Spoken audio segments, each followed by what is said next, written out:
SUDE Music. SUDE Records.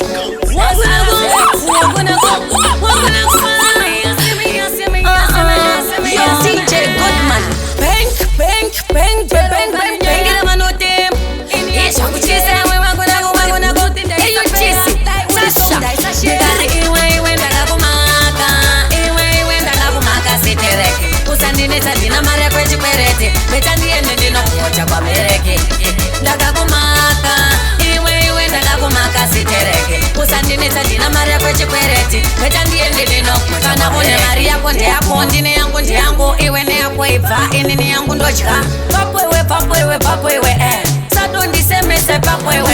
Shina hapana kulaina pese inenge haina na sindi tonku aina na kuchaya kuita softi safaina I was just trying inzwe muzwe maina unaka ko shina iwe ndakakumaka sitereke usandine tandina mare kwechi kwerete beta ndiende ndinokucha kwa mereke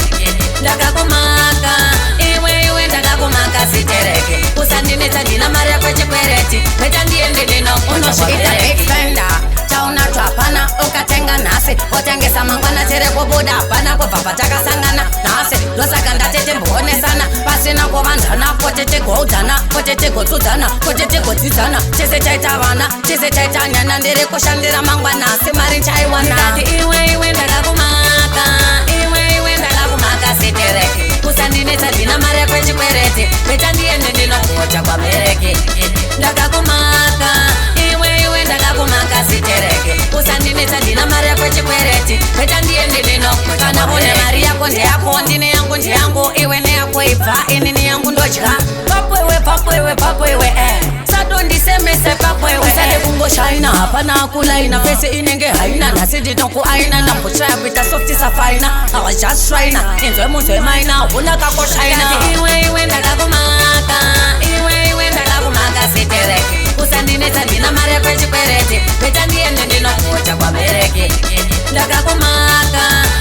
iwe ndakakumaka sitereke usandinetsa ndina mari yako chikwereti beta ndiende ndinokucha kwa mereke chauna twapana ukatenga nasi otengesa mangwana tere kubuda hapana kubva patakasangana nasi losaka ndatete mbonesana pasina kuvanzana kotete kuudzana kotete kutsudzana kotete kudzidzana chese chaita vana chese chaita nyana ndiri kushandira mangwana asi mari chaiwana iwe ndakakumaka sitereke usandinetsa ndina mari yako chikwerete beta ndiende ndinokucha kwa mereke ndakakumaka iwe ndakakumaka sitereke usandinetsa ndina mari yako chikwerete beta ndiende ndinokucha kwa mereke Master Mimbo, here we go. Hey, chaman ino Gaza SUDE Music. SUDE Records. Master Mimbo, here we go. Hey, chaman ino Gaza